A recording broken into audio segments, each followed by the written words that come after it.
Bodybuilders train regularly, plan and eat nutrient-dense foods which provide many health benefits. It is a lifestyle as it includes the time you spend in and outside the gym. Your diet is essential in achieving your bodybuilding goals. During a bulking phase, bodybuilders eat a high-calorie, protein-rich diet combined with heavy weight training in order to build as much muscle as possible. In order to make the bulking phase healthy and beneficial, ensuring that the calorie surplus isn't too high and has limited highly processed nutrient-poor foods is essential. There are also many chronic risk factors associated with over-consuming discretionary foods. These include hypertension, diabetes, cardiovascular disease, and cancer. An individual's medical history is of the utmost importance when conducting a nutrition assessment. When an individual has been previously diagnosed with low iron levels and is no longer able to donate blood, ensuring nutritious iron-rich foods are met daily is beneficial. In the Australian Health Survey, 1 in 30 males were not meeting the adequate iron intake requirements from food. Limiting discretionary food intake and combining an individual's required nutritional dietary pattern with physical activity is essential for an overall healthy lifestyle. There were many issues that were encountered whilst conducting the 24-hour food recall, the 3-day food record, as well as the nutrition assessment. I had to question my participant multiple times in order to get accurate details. For example, food types, brands and measurements were not specified on a number of occasions, which could leave the assessment inaccurate. Information regarding whether the food was weighed raw or cooked was not specified, which could also lead to inaccurate information. Extra information was also needed to be added, for example, what oil the foods were cooked in, as well as the nutritional information on packets that had been thrown out. This required further research to find the product. Supplements including protein powder, pre-workout, BCAA and meal replacement mass gainers were also not specified on some occasions, which could lead to misleading information if not clarified. Some of the amounts and food descriptions were misunderstood due to unclear handwriting. This required further clarification. When conducting the nutrition assessment, a further issue was encountered. The medical history supplied did not provide sufficient information regarding his medical diagnosis. My participant described his medical history as low iron and can't give blood, and when I questioned what he had been diagnosed with, he was unsure. He just explained that he had low iron and that it is a genetic condition that is lifelong, which makes it unable for him to donate blood. My participant conducts a food diary daily with an assessment method known as MyFitnessPal. He uses this most days to ensure that his macronutrients and calories are met. MyFitnessPal is a free mobile app that has a searchable food database. It has a personalised food profile that provides information on all your nutrients, calories and vitamins. A 24-hour recall is a structured interview that is intended to capture detailed information about all foods, beverages and supplements consumed by the participant in the past 24 hours. Advantages of the 24-hour recall include how quick it is to obtain an individual's nutrient intake. It can reach a large amount of people and may be used remotely. It is inexpensive and easy, making it possible for illiterate individuals. It has a low respondent burden, leaving the compliance rates high. Participants are less likely to modify their eating patterns as it has an element of surprise. It is more likely to omit foods that are infrequently consumed, and it follows a structured multiple pass format. Disadvantages include that the 24-hour recall is based on memory, which can lead to an inaccurate result due to information that is missed. My participant had missed a lot of information on his 24-hour recall. I had to ask multiple questions and conduct further research to get the actual 24-hour results. The 24-hour recall is also just an overview of one day. It does not truly depict the participant's normal diet. The 24-hour recall of my participant provided me with a good overview of his usual diet. However, there were many things that were not included in his usual eating pattern. Errors can also occur, like identification of food items or measurement errors resulting in inaccurate results. A 3-day food record is designed to get an accurate description of your participant's typical daily diet. The food record is used to make appropriate dietary changes, and it is important that you try not to change your usual eating pattern for those 3 days. Advantages of the 3-day food records include that they provide a larger, more accurate view of a participant's diet. They are not memory-based, as the participant records the details throughout the day when the food and beverages are being consumed. They allow for collection of contextual information like where the foods were consumed and how. The 3-day food diary provides detailed food, beverage and supplement consumption, as well as portion sizes to indicate total nutrient intake when completed thoroughly. The food and nutrient data can also be used for numerous types of analysis, and misreporting can be minimised with the use of prompts and questions. This was used throughout my participants' 3-day food diary to enable accurate results. A disadvantage of the 3-day food record is that participants tend to eat better when they are conducting the food diary and tracking food. This can lead inaccuracies when providing the participant with recommendations based on the information provided. An issue that I had when providing recommendations based on the 3-day food record was that it did not depict his usual eating pattern, which meant he didn't read the instructions supplied accurately. On one of the days, my participant attended a kid's birthday party as well as having a date night, and on another day he ate out for dinner, which is not a usual occurrence for his normal eating behaviour. Participants may also get lazy and not record little things. This was an issue that I had when conducting the 3-day food record. My participant would write down, for example, burrito bowl from Guzmani Gomez and footlong sub at Subway. This left me needing to do more research to see what food was in a burrito bowl in order to provide accurate dietary recommendations. The 3-day food diary is also not suitable for retrospective study or distant past meals. Participants are also more likely to estimate their food and beverage quantities.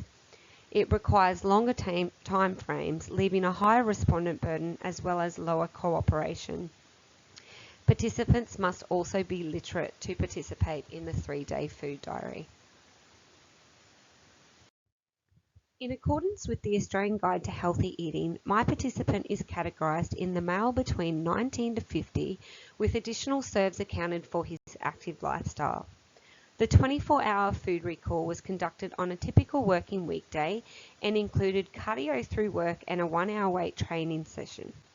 On this day, my participant consumed 7.5 servings of vegetables and legumes, with the recommendations being 6 to 9. He consumed 2 servings of fruit, with the recommendations being 2 to 5.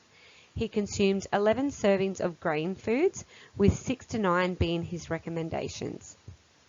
He also consumed 5.5 servings of lean meat and poultry, with 3 of those servings being consumed from a protein powder source, with 3 to 6 servings being his recommendations. He consumed 1 3/4 servings of milk and cheese, with 2.5 to 5.5 being his recommended intake. His discretionary food intake included 9 servings of food, with 0 to 3 being the recommended daily number of serves with the Australian Guide to Healthy Eating. 2 servings came from supplements in the form of pre-workout and BCAAs. Pre-workout is a bodybuilding supplement that is used to increase endurance, energy and focus during a workout. BCAAs are a branched-chain amino acid that are commonly taken to improve muscle mass and performance and reduce muscle damage from exercise. My participant also consumed 5 litres of water throughout the day. Recommendations had to take into account the total high food consumption as well as the higher intake of protein due to muscle building and his active lifestyle. He was over in his grain consumption, however they were of nutrient beneficiary and included high fibre whole grain oats, wholemeal bread, pasta and quinoa. He was under in his lean meat and poultry servings, however due to the consumption of protein powder, his recommended intake was adequate. He explained to me that he consumed the protein powder for convenience as he weight trains at 4:30 a.m. However, I recommended to swap his morning tea serving of protein powder with a food source like tuna salad. He was over in his servings of discretionary foods. This was the biggest concern. I recommended that he limits his discretionary food intake and swap it with fruit and yogurt and vegetables like celery and carrot with hummus dip or peanut butter. This would ensure that he is meeting the recommendations of the Australian Guide to Healthy Eating, as well as the daily calorie intake needed to build muscle efficiently. My participant, as presented earlier, recorded his 3-day food recall on a Thursday, Friday and Saturday, where he ate out on the Friday and attended his son's birthday party, as well as had a date night with his wife on the Saturday. As discussed, this did not account for an accurate description of his usual diet. The 3 days have been combined to depict the participant's average food intake compared with the recommendations for each food group for the Australian Guide to Healthy Eating. He only consumes 4 3/4 servings of vegetables against the 6 to 9 servings that are recommended. He consumed 2 3/4 servings of fruit, with 2 to 5 being the recommendations. He consumed 6 3/4 in his grain food intake, with 6 to 9 servings being recommended. He overconsumed in the lean meat, poultry and nut food group, with 9 servings against the 3 to 6 servings recommended. 3.5 servings came from a protein powder source. This, however, has been accounted for in his bulking stage of bodybuilding.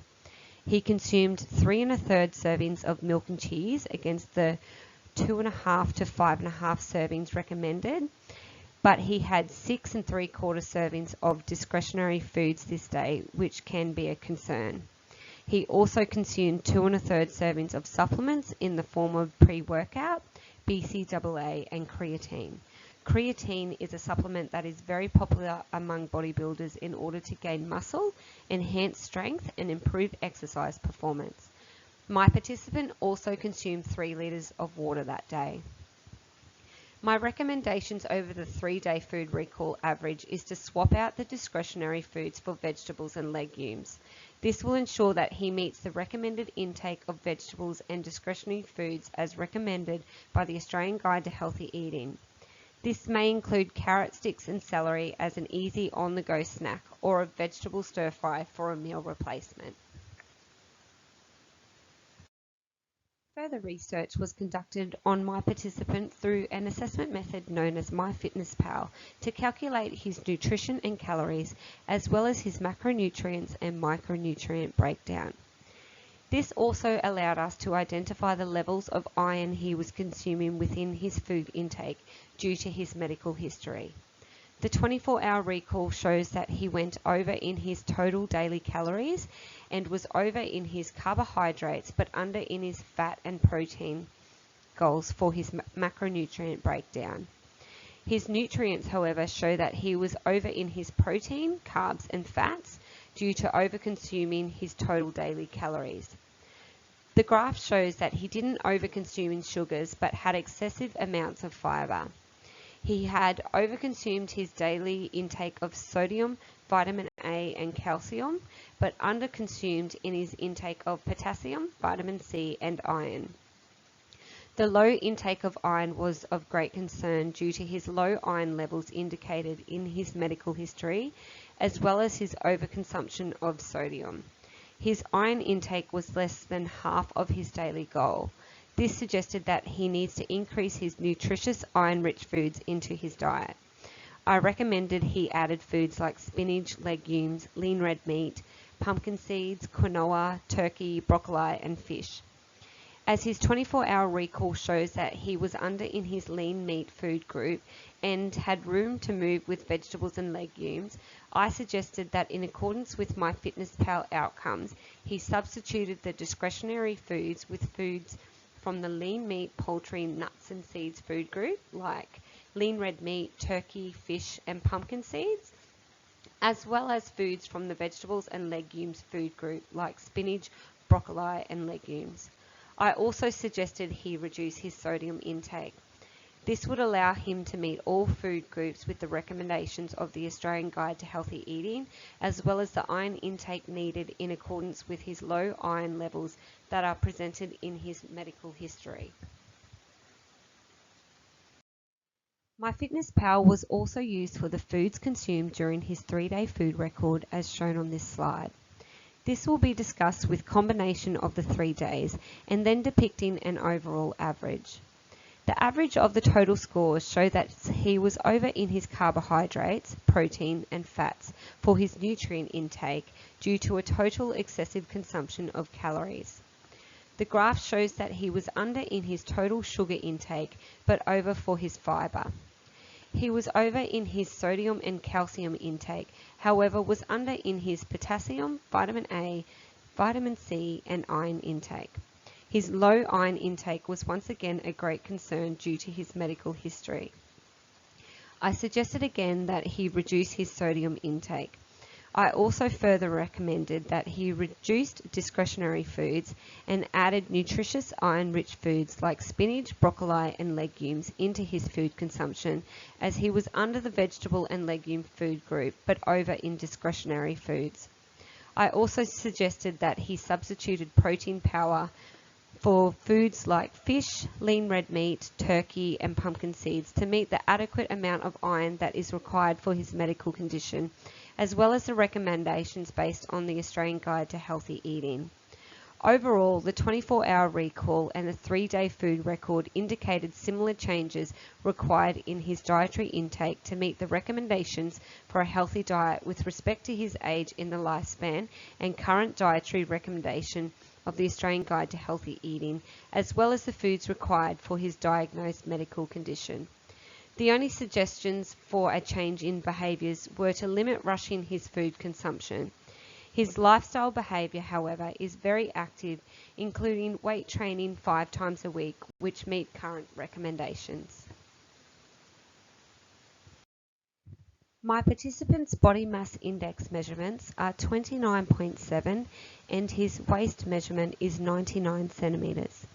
The BMI results alone indicate that he is in the overweight category, and the waist circumference measurement indicates that he is in the at-risk range. The combination of both put him in the at-risk range of high blood pressure, type 2 diabetes, cholesterol issues, and metabolic syndrome.